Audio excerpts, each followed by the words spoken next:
And it's time to round up a big story from the week. There's word HISD auditors found no evidence of grade changing at Reagan High School, as some teachers had alleged. However, the grade fixing investigation at Houston ISD is far from over. The former principal of Westbury High School, Jason Catchings, now faces a criminal investigation after he was fired from his job. He's accused of forcing teachers to change grades from failing to passing. Since we first broke the story about grade fixing, many current and former HISD teachers have told Fox 26 News that this is an ongoing problem that the school district refuses to acknowledge or deal with. So can grade fixing, the scandal, ever be resolved? That's our topic this half hour. We want to hear from you on our Fox 26 Facebook page and on Twitter. Just use the hashtag Fox26forlife. Joining us live in the newsroom is our roundup panel led by our senior legal analyst Chris Tridico, our news analyst Mustafa Tamiz, and public policy analyst Jackie Bally. All right, Chris, you represent the largest teachers union. What are you hearing from them? Well, sources have told me that this is going to go a lot higher than it is, that the orders to change grades have come not from the principals but from above the principals, and that there is a report out that has not been released publicly that I've seen that in 2008-2009 there was 19,000 grade changes at Westbury High School alone. This is going to keep going. The Texas Education Agency has opened an investigation into the grade changing allegations, and they will be conducting their own investigation along with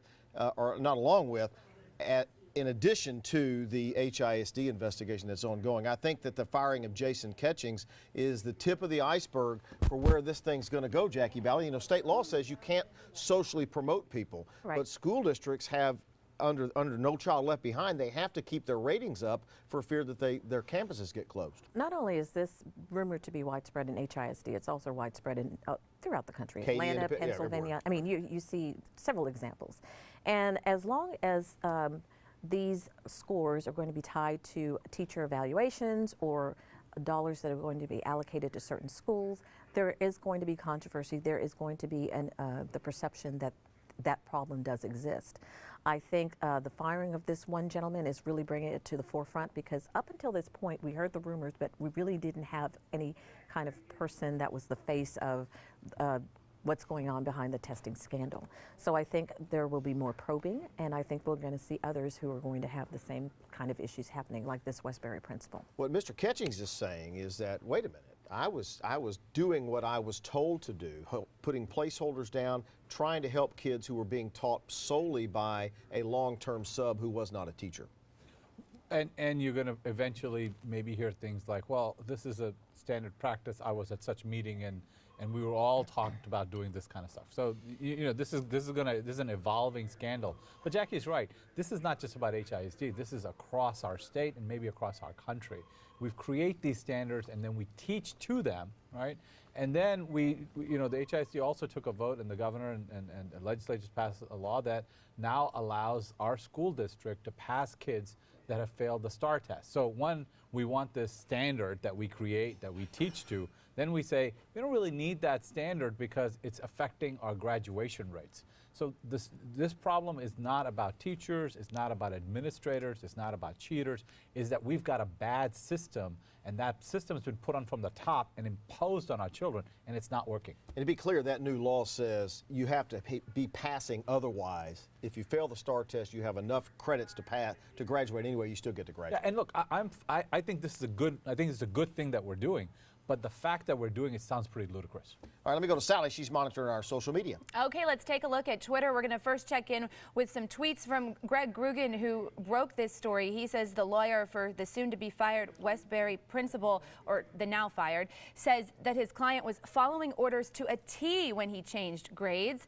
And he also tells Fox 26 that HISD superiors approved the placeholder grade changing and now the firing of him. And then this person, Gregory, says the problem is not only with HISD, it's with all schools in Texas. All the pressure is put on teachers. I think there's truth to all of those tweets. As Mustafa was saying, we have created a standard whereby our schools and our teachers' effectiveness are judged by the product on one test, and then if your graduation rates fall, you're also the principal is also held accountable for that. We've created a system that is impossible for anyone to ever show growth because it's all tied to the wrong system. And I do think that this, Jackie Valley, is not a Westbury High School problem. It's not an HISD problem. It's a statewide issue in districts that have to keep their grades up. It's not even just statewide. It's like the examples I was listing before, outside of the state of Texas. And it's something that's going to be problematic as we continue to tie these scores, testing abilities, and tie these scores to funding. I mean, that's really the issue we're looking at here, because a lot of these schools are minority schools.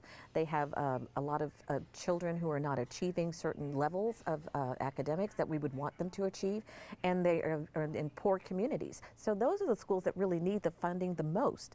And you're going to see that those are the ones who are trying to compensate and make up for those points that they get that from the funding that's allocated from the state or nationally based on these test scores. So this is something not just Texas, affecting the school districts in Texas. This is something nationwide. Is HISD hanging Jason Catchings out to dry and protecting the senior administration who may have been complicit in this as well? Well, I don't think Jason Ketching is going to let them, right? Because as he's prosecuted, he's going to defend himself by pulling other people into this. And that's generally how this works. But a big shout out to Greg Gruen for doing this story. This is an important story. It just doesn't affect people that have their kids in HISD. It affects all of us. It affects the business communities that's looking for a workforce that is trained to be able to take on tomorrow's jobs.